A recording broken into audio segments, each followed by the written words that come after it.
Muy bien, chicos.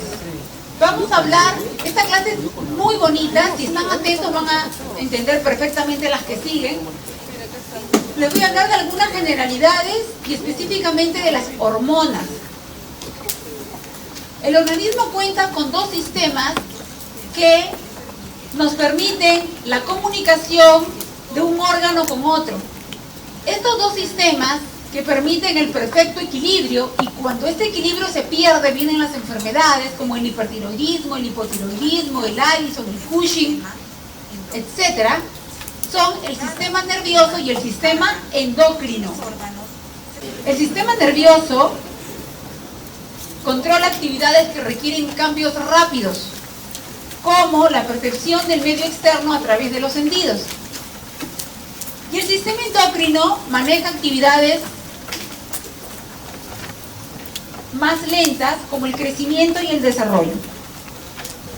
Estos dos sistemas mantienen relaciones estrechas entre sí, de modo que la actividad del sistema endocrino está regulada por el sistema nervioso, pero a su vez, diversas hormonas también influyen sobre el sistema nervioso. Un ejemplo típico es cuando una persona está muy estresada, libera mucho cortisol, altera sus pulsos de GnRH, y una chica súper estresada puede no tener reglas 2 o 3 meses. ¿Por qué? Porque está sometida a mucho estrés.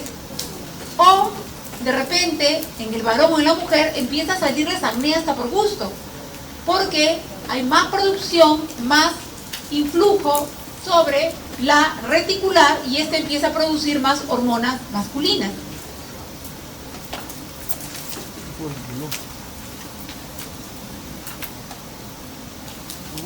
El sistema endocrino actúa entonces como una red de comunicación celular que responde a los estímulos liberando hormonas.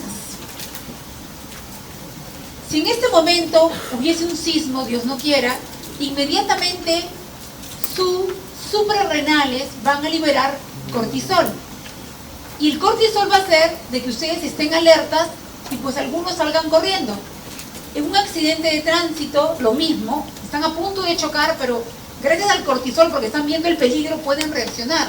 O cuando alguien les agrede, por el cortisol también ustedes pueden responder pues con un puñete. El sistema endocrino, como les mencioné, está íntimamente ligado al sistema nervioso.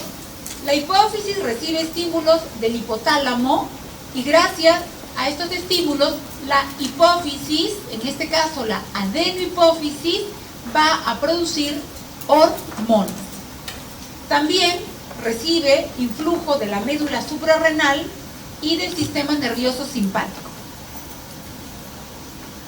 El sistema inmunitario también está relacionado con este sistema endocrino o neuroendocrino. Por eso es que, vuelvo a repetir, cuando estamos sometidos a mucho estrés o sufrimos de depresión incluso, se pueden alterar estos ejes e incluso la persona puede adquirir determinados tipos de cáncer, como el linfoma, simplemente por estar con las defensas bajas de tanto estrés. El sistema endocrino es el encargado de diversas funciones. Ejemplo, controlar la intensidad de las funciones químicas, el transporte de sustancias, y esta que para mí es la más importante, mantener la homeostasis o el equilibrio del organismo. Gracias a las hormonas, los hombres tienen este aspecto y las mujeres también. Para empezar, hacen aparecer los caracteres sexuales secundarios y también los preservan en el tiempo.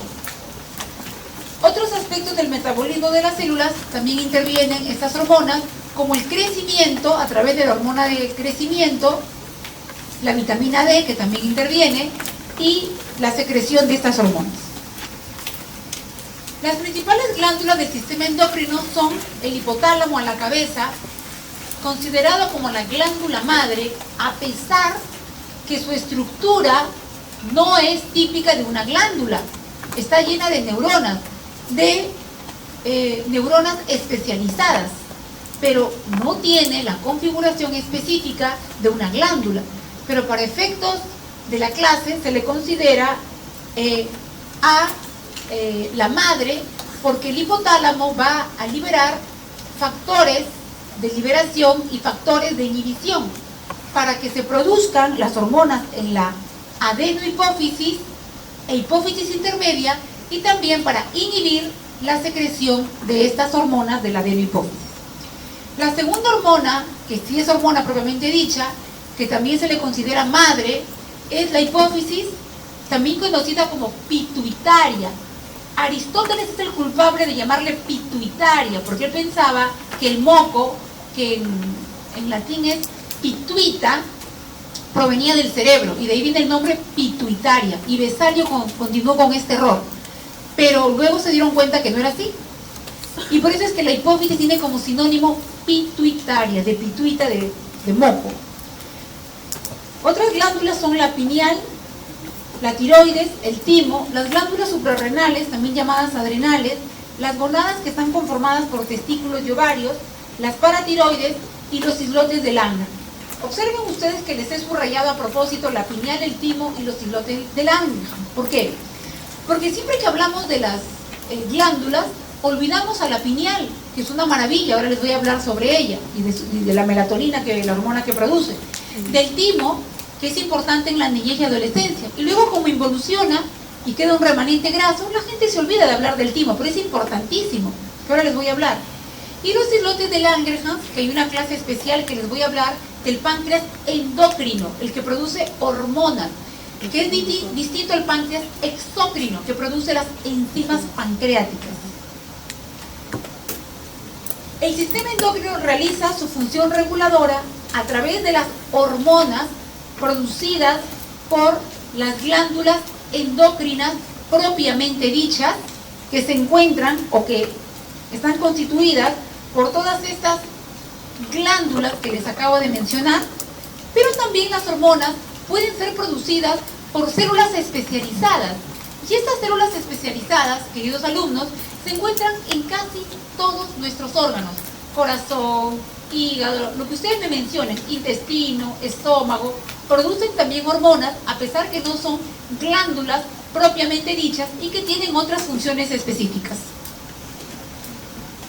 Es así que cuando hablamos del sistema endocrino, nos estamos refiriendo al conjunto de las glándulas o estas células especializadas que les acabo de mencionar, más sus respectivas secreciones, que vienen a ser las hormonas.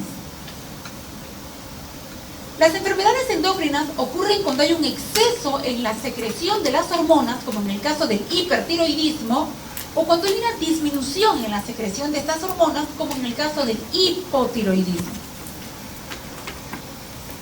Esta es la clasificación más hermosa para mí. Las glándulas endócrinas mayores y menores. Todas las mayores, y no se van a equivocar, se encuentran en el cerebro. Tenemos al hipotálamo, a la hipófisis y a la glándula pineal, la olvidada.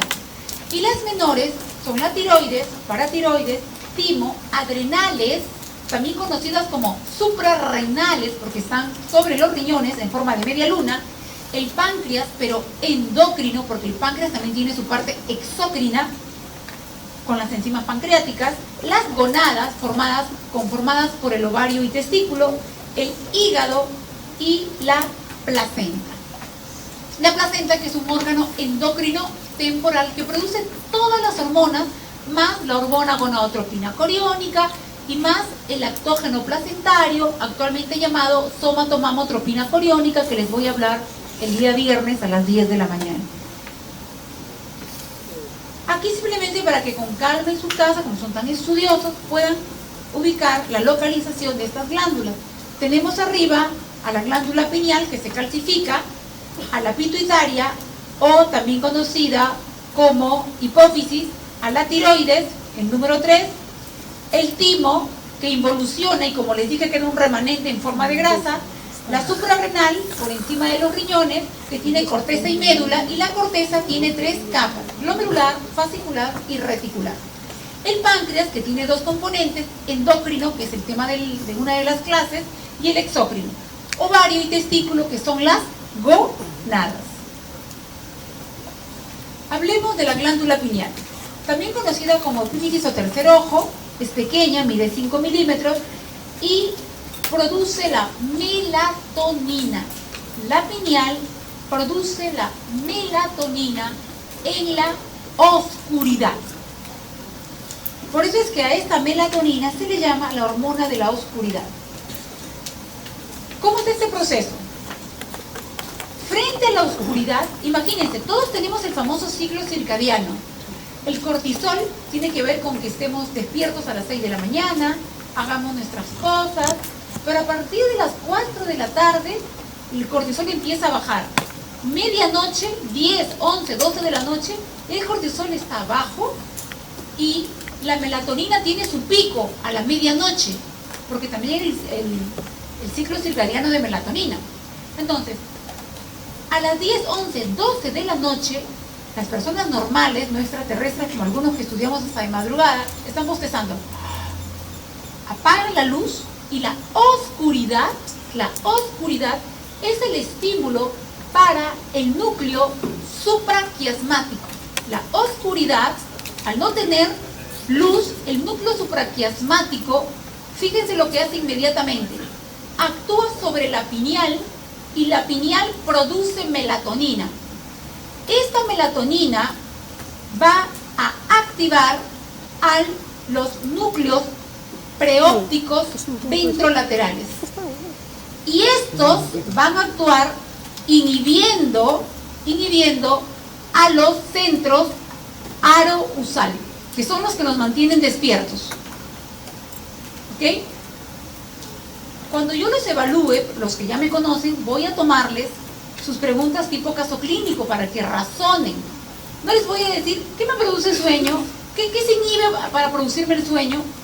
Obviamente ahorita están aprendiendo que al inhibirse estos centros arousal, que está el corulius, el tegmentus, el rafe, recién allí, al inhibir esos centros que nos mantienen alertas, conscientes, se va a producir el sueño.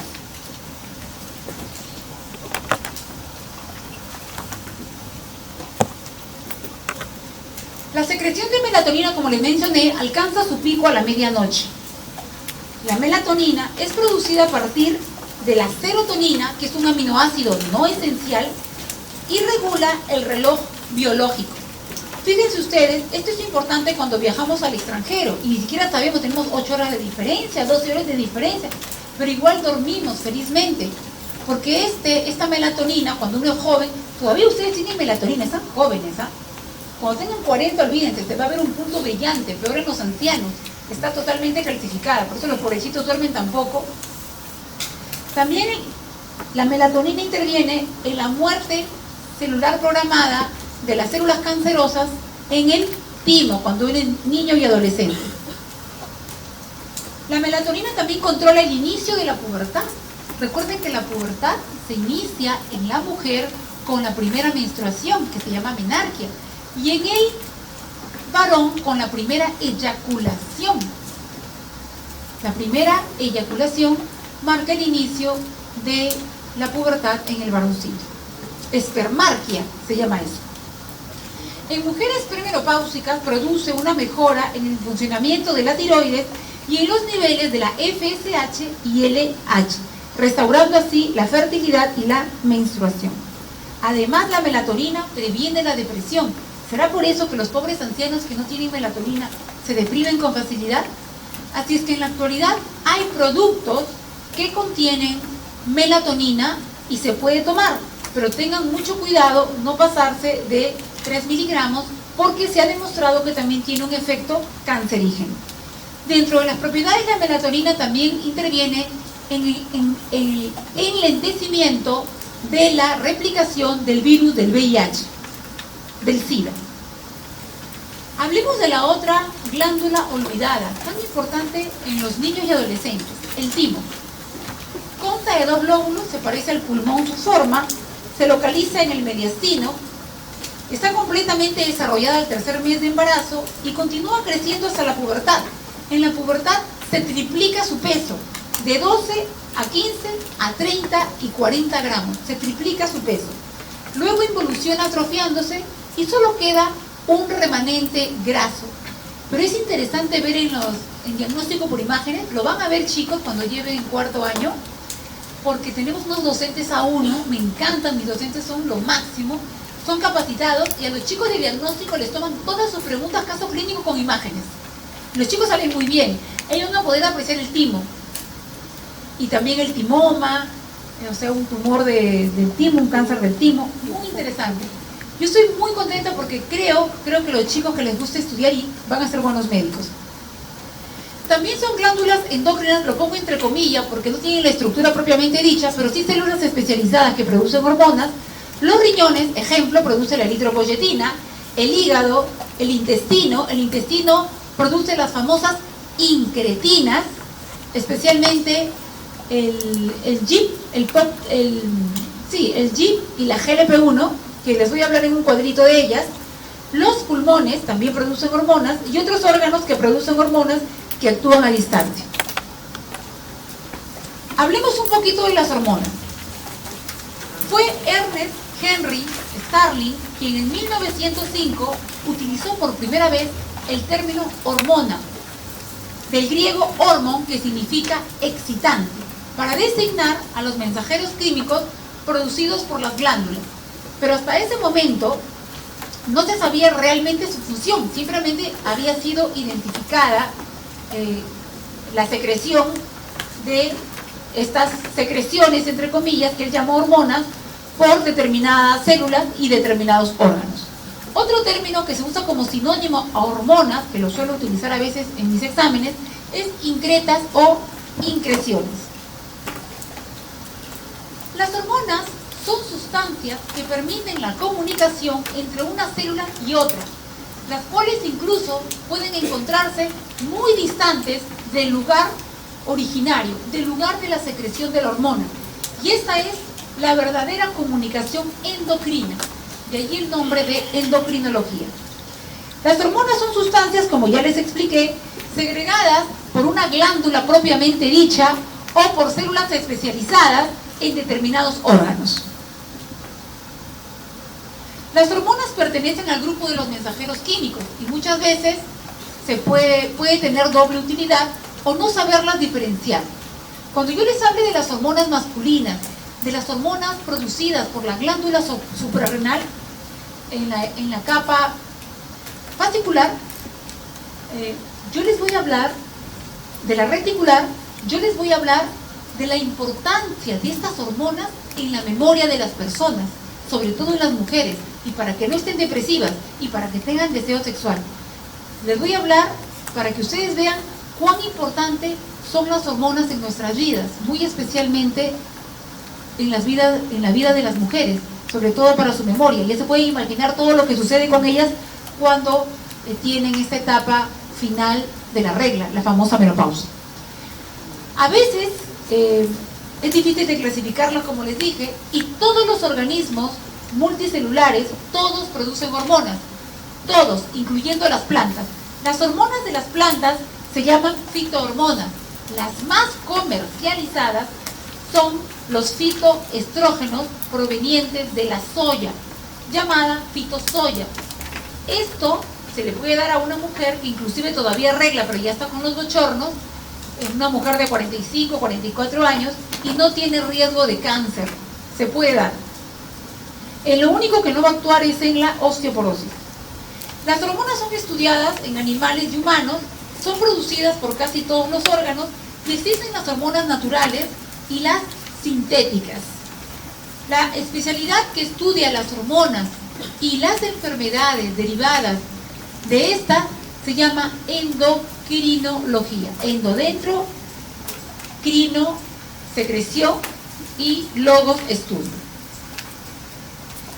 El concepto de secreción interna apareció en el siglo XIX y fue Claude Bernard quien lo describió, pero no especificó la posibilidad de que existieran mensajeros que transmitieran señales de un órgano a otro.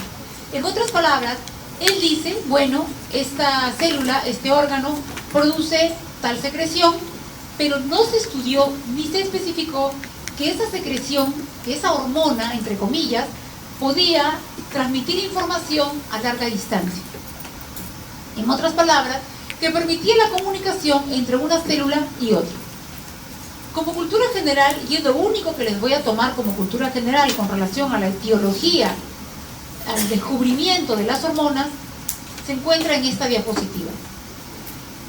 El japonés Takamine y su técnico, su químico, ambos trabajaron juntos, y descubrieron casi al mismo tiempo a la hormona adrenalina, a esta catecolamina en el año 1901. Pero no lo descubrieron juntos, lo descubrieron obviamente cada uno por su lado. O sea, estaban estudiando, pero cada uno por su lado. Y fue aislada de la glándula suprarrenal de las ovejas y bueyes.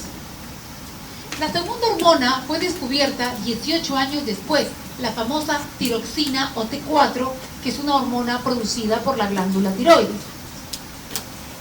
Esta hormona fue descubierta por Kendall, que coincidentemente en 1950 también descubrió y aisló la cortisona, que anecdóticamente no recibió un Nobel por descubrir la tirosina, pero sí por descubrir la cortisona.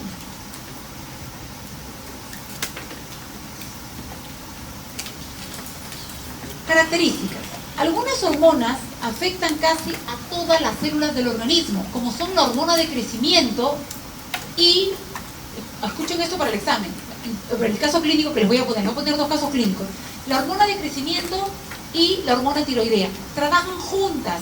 Por eso, un niño hipotiroideo, cretino, que no tiene hormonas tiroideas, puede tener una secreción de hormona de crecimiento baja porque se relaciona, pero no puede actuar la hormona de crecimiento, se queda cretino, enano, no crece el niño, porque ambas hormonas actúan sinérgicamente. La ausencia de una altera la acción de la otra. Por lo tanto, todos nuestros tejidos, esa es exclusividad de las dos que les digo, todos nuestros tejidos tienen receptores para estas dos hormonas.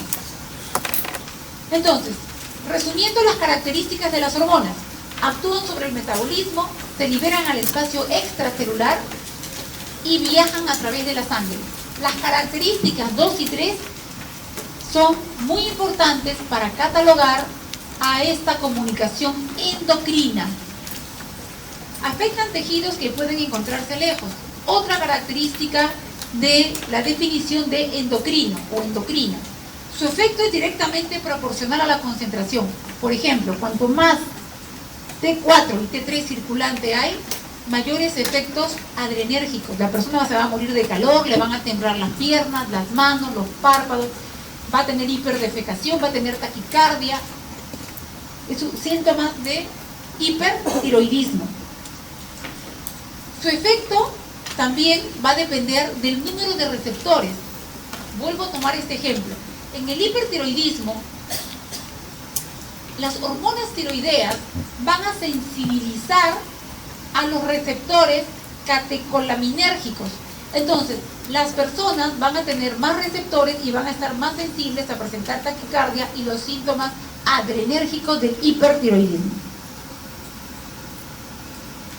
Efectos de las hormonas. Tenemos 5 efectos. Estimulante, como la prolactina, que promueve la actividad en el tejido mamario para que ésta libere prolactina.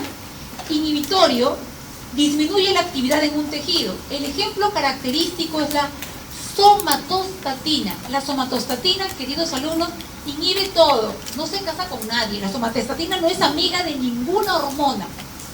Le da la contra a la insulina, le da la contra al glucagón. Eso es en el páncreas, que se llama con este mismo nombre, somatostatina. Pero a nivel del hipotálamo, donde también se produce la somatostatina, tiene otro nombre.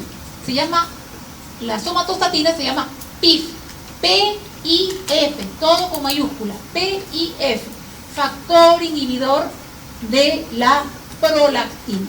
Entonces, la somatostatina no se casa con nadie. Inhibe la secreción de prolactina, inhibe la secreción de TSH e inhibe la secreción de la hormona de crecimiento. O sea, la somatostatina, como les digo, no se casa con nadie.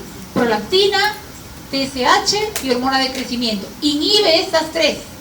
Estas 3 que les digo se producen en la hipófisis y la somatostatina en el hipotálamo. Entonces la somatostatina inhibe a estas 3, pero especialmente a la prolactina. Por eso es que tiene como sinónimo el PIF, factor inhibidor de prolactina. ¿Hasta aquí me están entendiendo? soy feliz. Sí, si no seguiría con acreditación, ¿ah? Efecto antagonista. Son cuando dos hormonas se dan siempre a la contra. El ejemplo típico es la insulina con el glucagón. Mientras que la hermosa insulina se encarga de meter la glucosa al hígado y evitar de que salga, porque la glucosa se guarda en el hígado bajo la forma de glucógeno, que es un polímero, el glucagón le da la contra. El glucagón se encarga de darle la contra a la insulina y saca la glucosa del hígado que se encontraba guardado en forma de glucosa, ¿sí? de glucagón. Este es el ejemplo típico del efecto antagonista. Efecto sinergista es el que les acabo de dar hace un minuto, cuando dos hormonas se ayudan, se aman y no pueden vivir la una sin la otra. La hormona de crecimiento y las hormonas tiroideas. Y un efecto trópico, cuando una hormona altera el metabolismo de otro tejido endocrino. Ejemplo típico, la FSH y la LH. Ejemplo, la FSH a nivel ovárico es folículo estimulante. Estimula el crecimiento, el desarrollo y crecimiento de los folículos. Formas de comunicación, son varias. Yo nomás les voy a tomar 3, que son las más comunes. Paracrina, cuando la célula endocrina y la célula donde va a actuar son vecinitas. Ejemplo típico en el páncreas. Acuérdense de estas siglas. Malo en inglés, ¿cómo se dice, chicos? BAD, ¿cierto? B de burro, A de amor y D de dedo, BAD. Entonces, en el páncreas, la comunicación va de esta forma, BAD, para que se acuerden, células beta, alfa y delta. Así va la comunicación. Y entre ellas se comunican. Es la comunicación típica paracrina. La endocrina, que da el nombre a esta especialidad, es cuando, a ver, un ejemplo típico, todas las hormonas que se producen en la hipófisis y tienen que viajar por el torrente sanguíneo y van a ir al órgano donde se encuentra el receptor específico para esa hormona. La TSH es liberada de la hipófisis y sus receptores se encuentran específicamente en la glándula tiroides. La comunicación autócrina es cuando el mismo órgano tiene receptores para su misma hormona. Ejemplo típico, la tiroides. La tiroides, así como produce T4, el 90% es T4 y 10% T3, tiene receptores para su misma hormona. Para de esa manera limitar el ingreso de yodo, porque recuerden que las hormonas tiroideas necesitan de tirosina y de yoduro para formar las hormonas tiroideas. Pero cuando ya está la producción más que adecuada, hay un autocontrol o autorregulación para que la tiroides deje de producir más hormonas tiroideas y se cierre la captación de yoduro. Resumiendo lo que les acabo de decir, comunicación paracrina, vecinitas, endocrino, larga y autocrina a sí misma. Tenemos 4 tipos de hormonas. Les voy a hablar de la clasificación, que es bien sencilla. Tenemos las hormonas no esteroideas, esteroideas, las hormonas lipídicas. Pero ¿qué es lo que sucede? Cuando yo les hablo de las hormonas no esteroideas, tiene sinónimos. Pueden ser los siguientes: derivadas de aminoácidos, si forman varias pelotitas, peptídicas, o incluso pueden encontrarlas en algún libro como proteicas. Entonces, cuando yo diga no esteroideas, proteicas, derivadas de aminoácidos, peptídicas, estoy hablando de la misma clasificación. Son aminoácidos. Y ustedes saben que los aminoácidos van a formar péptidos. Y 100 aminoácidos van a formar una proteína. Así que lo mismo. Lo más importante que quiero que recuerden para el examen, queridos alumnos, aparte de estos nombres, es que las hormonas no esteroideas se adhieren a un receptor en la membrana. Acá lo estoy señalando. Esta de acá es la hormona proteica, que se adhiere a un receptor en la membrana, en la parte externa de la célula. Y este de acá es el receptor. Viene la hormona, y se adhiere a su receptor. El receptor tiene en la parte interna de la célula un sitio activo que inicia una cascada de reacciones, obviamente mediada por enzimas, que inducen cambios en la célula. La hormona actúa entonces como el primer mensajero y los bioquímicos producidos una vez que esta hormona se acopla a su receptor y viene en la cascada de reacciones, los bioquímicos producidos que inducen a los cambios en esta célula se llaman segundos mensajeros. Entonces, primer mensajero es la hormona. Estoy hablando de las hormonas no esteroideas. Los segundos mensajeros son todos los bioquímicos producidos por esa reacción en el interior de la célula. ¿Cuál es el bioquímico o el segundo mensajero, porque así se les llama, más importante? Son varios, yo les voy a tomar para el examen 4. Pero el que quiero que recuerden es el AMP cíclico.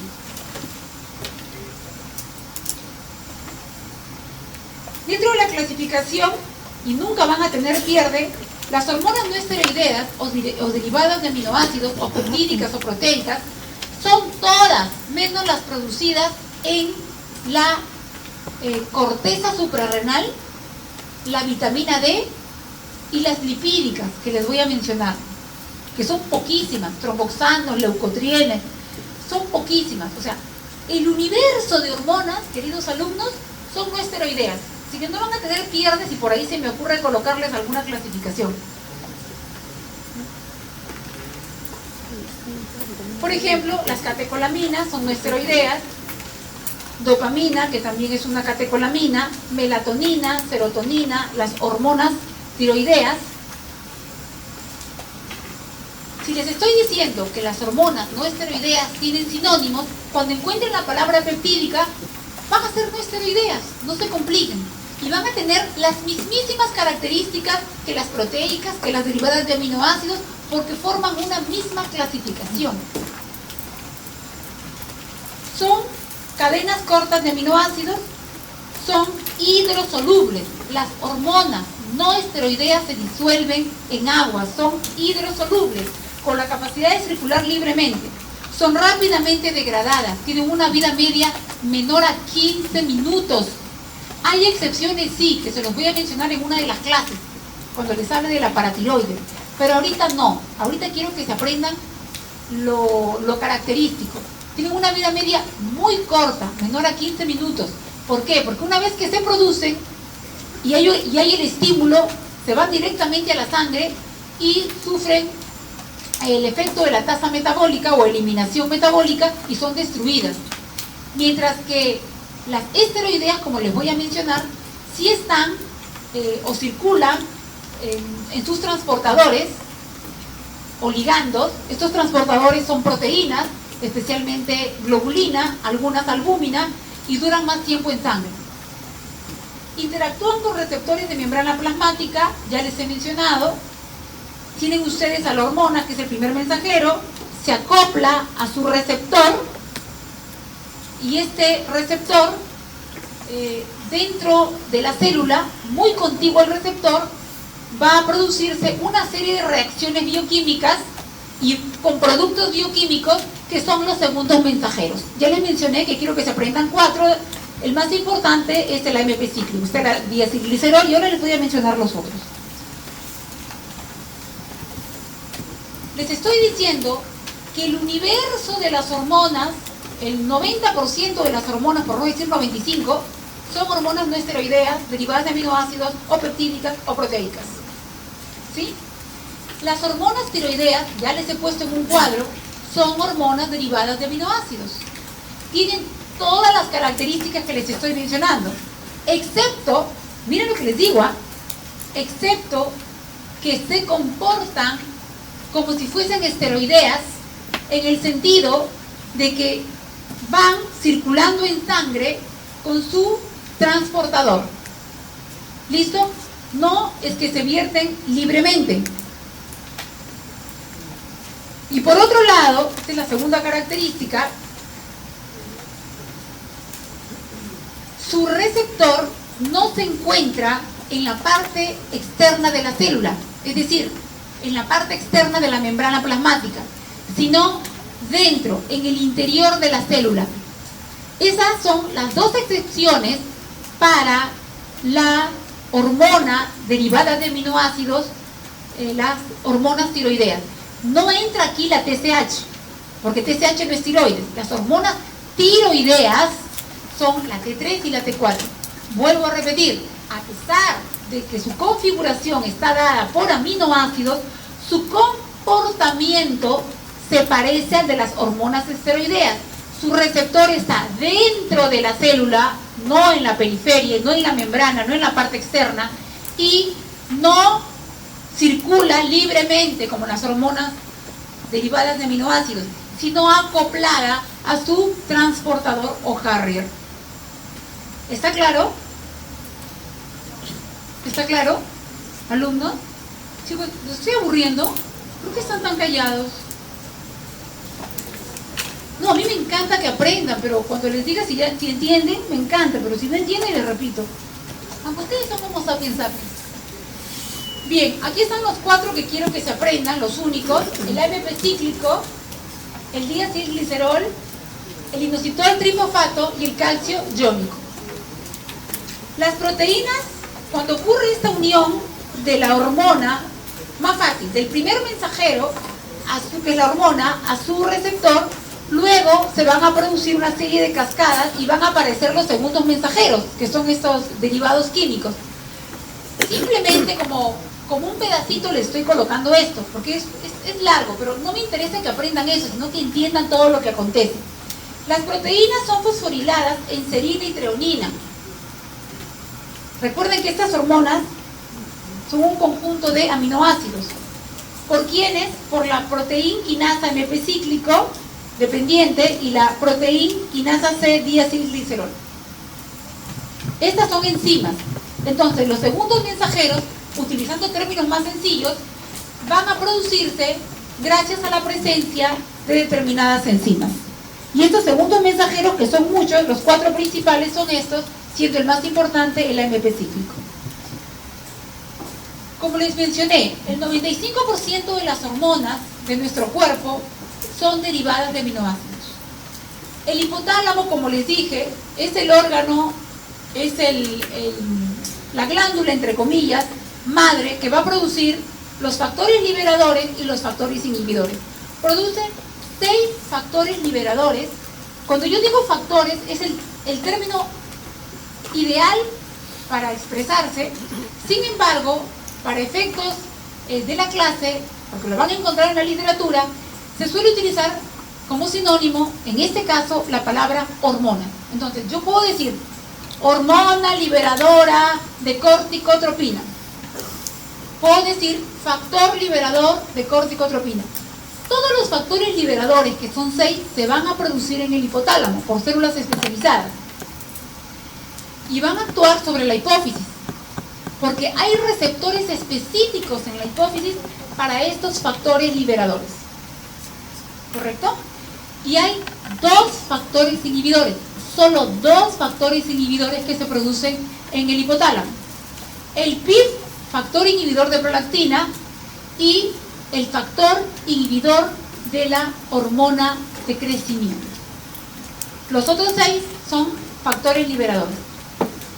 Todos los factores liberadores, y no van a tener pierde, queridos alumnos, terminan en INA, I-N-A, INA. Veamos. Hormona liberadora de corticotropina. Otra manera de hablarlo es hormona adrenocorticotropa, porque ya les dije que actúa sobre la hipófisis. Esta hipófisis va a producir la CRH, la cual va a actuar sobre la suprarrenal para que libere, en este caso, el cortisol. Lo que quiero que aprendamos en esta partecita es cómo es muy fácil recordar con los secretitos que le voy a dar, porque uno puede ver tanto nombre, pero no se imaginan lo sencillo que puede ser. Todo idéntico va a empezar con hormona liberadora o factor liberador. Así que es como un Copiar, pegar, pegar, pegar, pegar, pegar. Entonces, para efectos de la clase diré hormona liberadora, que es idéntico a decir factor liberador. Acá sería, todo termina en ina, de corticotropina, de somatotropina, de gonadotropina, de tirotropina, de prolactina, de melanotropina, este es inhibidor. Acá serían 3, 4, 5, 6. La hormona liberadora de corticotropina. Les voy a hablar la hormona final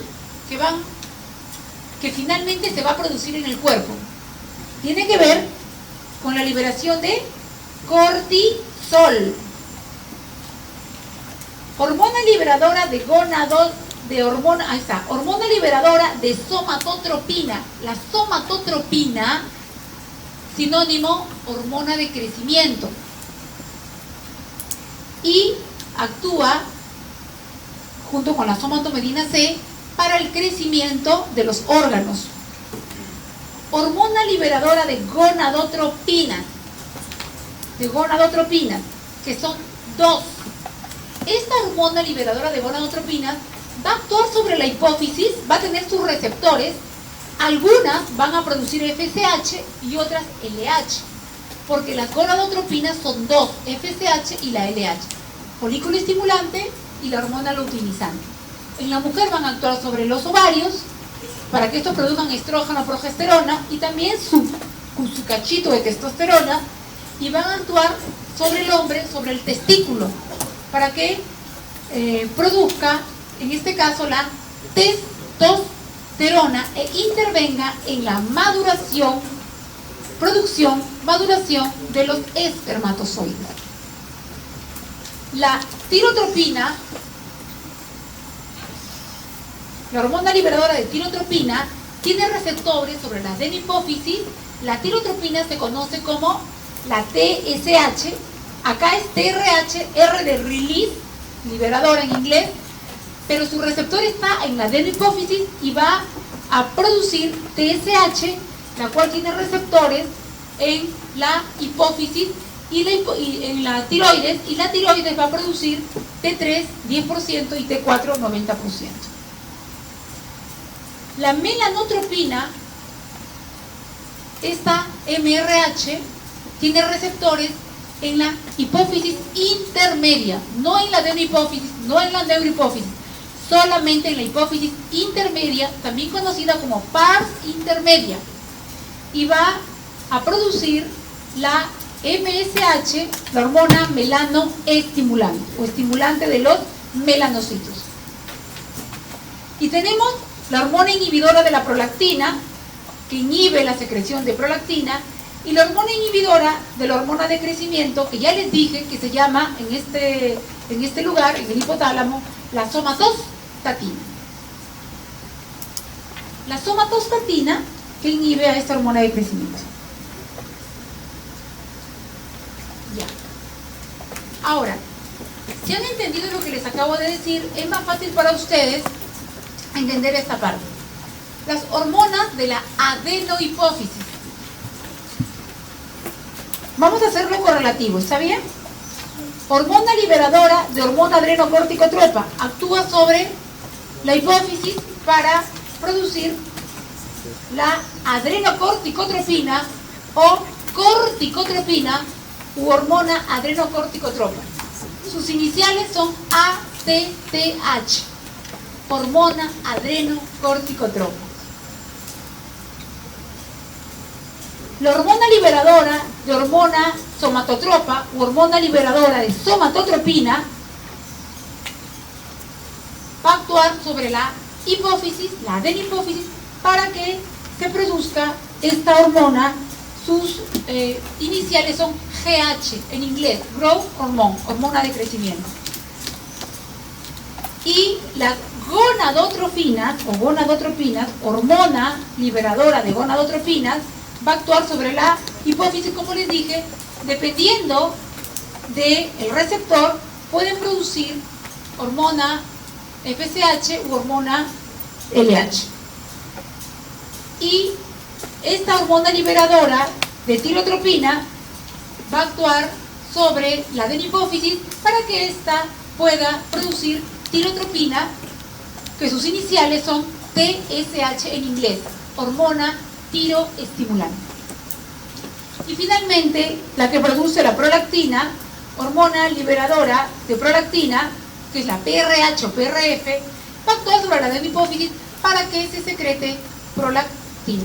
Sus iniciales son PRL. La neurohipófisis, repito, la neurohipófisis solamente almacena, no produce absolutamente nada, solamente almacena las dos únicas hormonas como tal, porque su efecto va a ser directo, que produce el hipotálamo. Entonces, la neurohipófisis solamente almacena estas dos hormonas producidas por el hipotálamo, que son la oxitocina y la hormona antidiurética, también conocida como vasopresina, porque incrementa la presión. Y la hormona de la hipófisis intermedia es la hormona melanoestimulante o melanotropina. En la hipófisis intermedia, también llamada PARS intermedia, solo se produce la MSH, estimulada por la MRH del hipotálamo. Nunca van a tener pierde cuando ustedes se concentran en los factores liberadores del hipotálamo. Todos van a tener como iniciales, todos la letra R de release, todos, porque release es liberación. Algunas otras hormonas peptídicas son la melatonina, el factor inhibidor mülleriano, las hormonas tiroideas, y ya les dije las dos características especiales que tienen. ¿Cuáles son las dos características especiales a pesar de ser derivada de aminoácidos? ¿Dónde está su receptor? Dentro de la célula. ¿Y cómo circulan en la sangre? Libremente, unidas a su transportador. No les digo que son súper inteligentes. De verdad, al menos de ustedes me acuerdo de eso, espero no equivocarme. También están la calcitonina y todas las hormonas que se puedan imaginar, menos las producidas en la suprarrenal, corteza. Recuerden, la suprarrenal tiene dos zonas, la corteza y la médula. La médula produce las catecolaminas, esas sí son derivadas de aminoácidos o no esteroideas. Pero la corteza tiene tres zonas: glomerular, fascicular y reticular. Las hormonas producidas por la corteza de la suprarrenal, todas las son esteroideas, más la vitamina D. Nada más, eso es todo.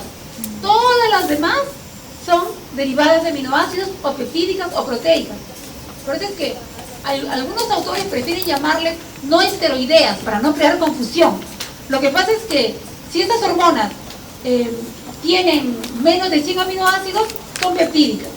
O sea, por eso es que simplemente algunos le llaman derivadas de aminoácidos o no esteroideas. Parezco un loro, pero quiero que se lo graben bien.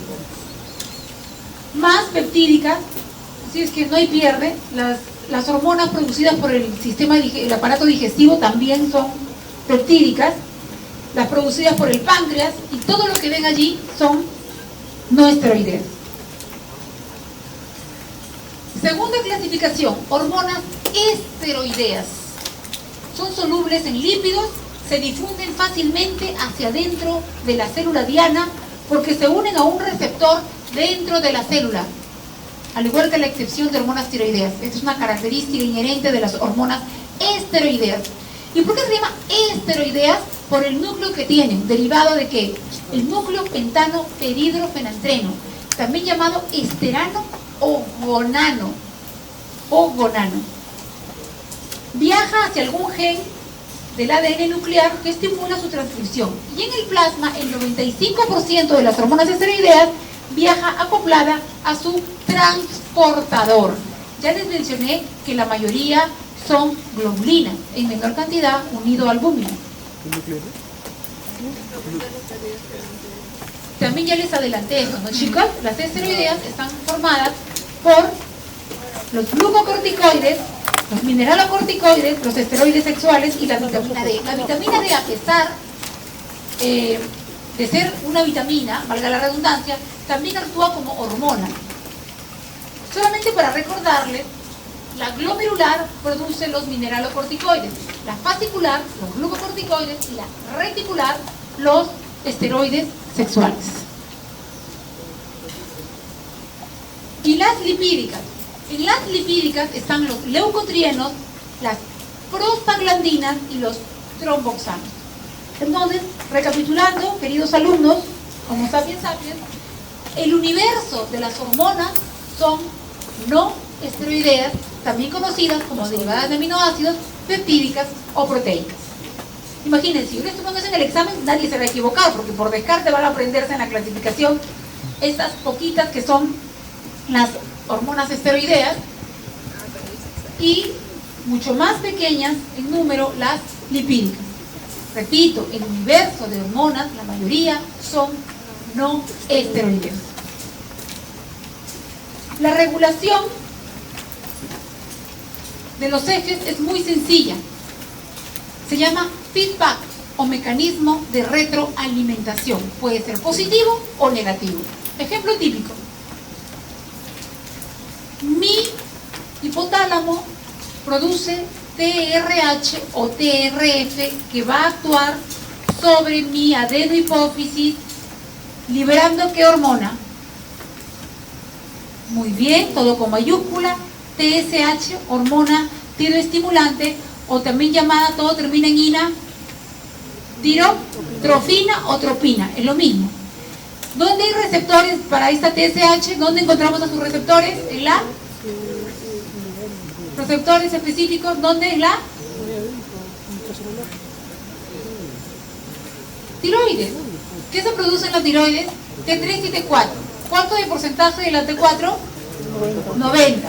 Periféricamente se va a transformar a T3, que es la hormona tiroidea activa. Es la que realmente va a actuar. La T4 no actúa. La T4, ¿ustedes se imaginan si la glándula tiroides produjese de frente T3? ¿Qué pasaría con nosotros? Estaríamos muertos y hubiésemos fibrilado. Estaríamos con la temperatura altísima. Recapitulando. Hipotálamo, TRH o TRF. Puede ser H o puede ser E. Y a todos los factores liberadores tienen la R mayúscula. ¿Qué significa R mayúscula? Release en español, liberación. Tiene sus receptores en la adenohipófisis y la adenohipófisis va a producir TSH. La TSH tiene sus receptores específicos en la tiroides y va a producir T3 y T4. ¿Listo? Una vez que se produce T3 y T4, ¿cierto? Ya tenemos su cantidad suficiente. Este T3 y T4 van a actuar sobre mi hipófisis y van a actuar sobre mi hipotálamo al mismo tiempo. Mi hipotálamo va a disminuir la secreción de ¿qué? De TRF o TRH. Ayúdenme pues. Y en feedback corto, miren, en feedback corto, feedback de asa corta, la TRH va a disminuir, por lo tanto, la hipófisis ya no va a producir TSH. Pero a su vez, las hormonas tiroideas actuaron también directamente sobre la adenohipófisis, informándole que ya tiene suficiente cantidad de hormonas tiroideas y disminuye la producción de TSH. Esto que les he explicado se llama feedback positivo o negativo. Negativo. Muy bien. Todo lo que está alto periféricamente va a actuar como un feedback negativo. ¿Por qué? Porque va a disminuir la producción de su factor liberador y de la hormona adenohipofisaria. Exactamente lo contrario acontece.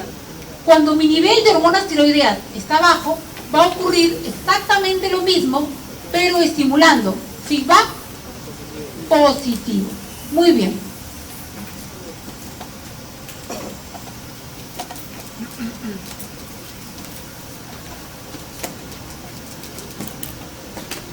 Este es un ejemplo que no se comenta, por eso yo quería que ustedes lo aprendan. También se los he enseñado a mis chicos de otras promociones. A veces sucede que las personas toman alegremente calcio. ¡Ay, quebra mis huesos! El exceso de calcio se llama hipercalcemia. Cuando hay exceso de calcio, queridos alumnos, sirve de estímulo al hipotálamo para que éste produzca TRF F o H, perfecto, todo con mayúscula. Esta TRH o TRF va a actuar sobre mi adenohipófisis para que produzca TSH. Entonces, ustedes acaban de aprender en este momento que la TSH tiene receptores en la tiroides y va a producir T3 y T4, ¿no es cierto? Pero no solamente eso, no solamente eso. Esta TSH, cuando yo consumo, cuando yo tengo hipercalcemia, va a actuar, y miren lo que sucede, es como un estímulo. Si aumentan los niveles de calcio en sangre, el hipotálamo, a través del TRH, estimula a la hipófisis anterior para que secrete TSH. En otras palabras, aquí acontecería como una especie de feedback positivo. O sea, el exceso de calcio en nuestro cuerpo actúa directamente sobre el hipotálamo. Y este va a producir TRF, por ende TSH. ¿Y qué sucede? La TSH va a actuar sobre unas células llamadas células C o parafoliculares, que también pertenecen a la tiroides. Las hormonas tiroideas son producidas por los tirocitos, pero entre tirocito y tirocito hay como si fuesen unas islitas ovaladas que son las células C o parafoliculares.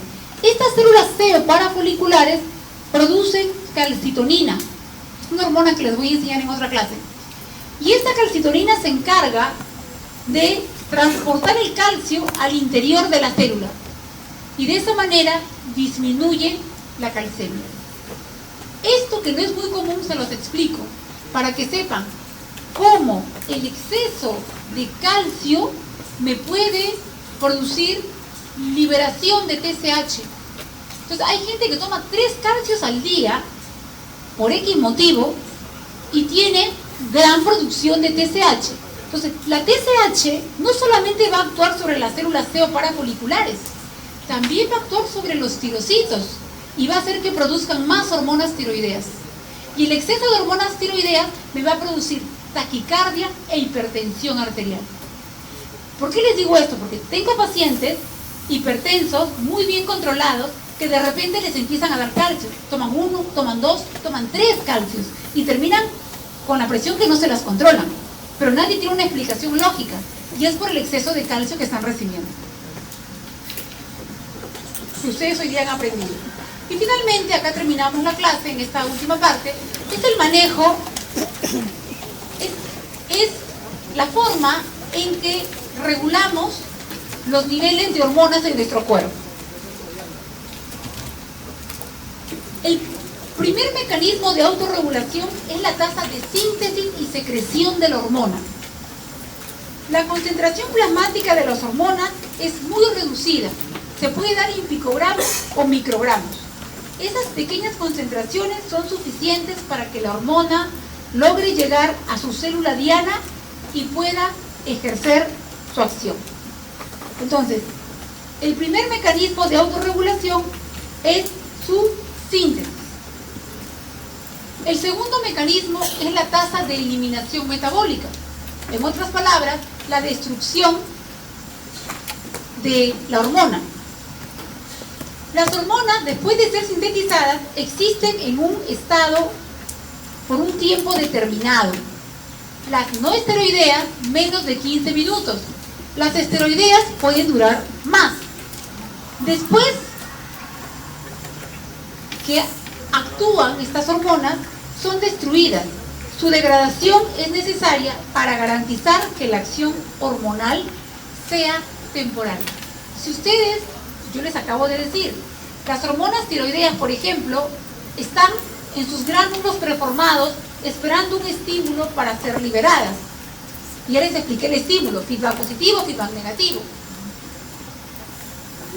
Si no existiese esto, o sea, salen al torrente sanguíneo menos de 15 minutos y son destruidas y eliminadas obviamente por la orina. Sin embargo, si esto no sucediese, imagínense, liberamos hormonas tiroideas y no se eliminan. Estaríamos con una taquicardia, una fibrilación, con temblores, no podríamos ni caminar, la temperatura en 40 y eso, ya hubiésemos fallecido. Y el tercer mecanismo es el almacenamiento y el transporte. las hormonas no esteroideas o derivadas de aminoácidos o peptídicas o proteicas que tienen su receptor en la membrana, en la parte externa, son sintetizadas y almacenadas en la mismísima célula que las ha producido hasta que se recibe una orden para su liberación. Estas están esperando su momento en unas zonas o en unas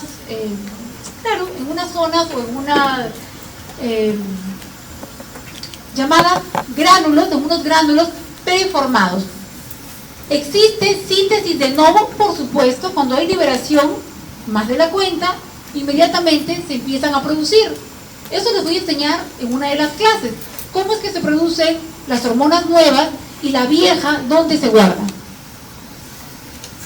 Y las hormonas esteroideas, que son todas las hormonas de la corteza suprarrenal, más la vitamina D, y como excepción, las hormonas tiroideas, no son almacenadas, circulan unidas a sus proteínas plasmáticas.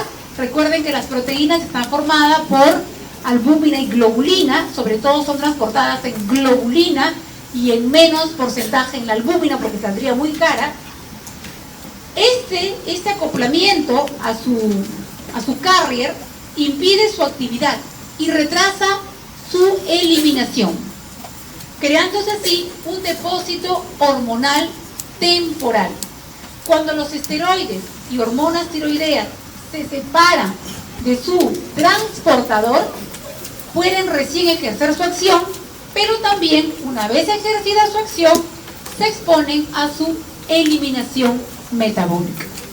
Espero, queridos alumnos, que la clase haya sido provechosa para ustedes. Gracias.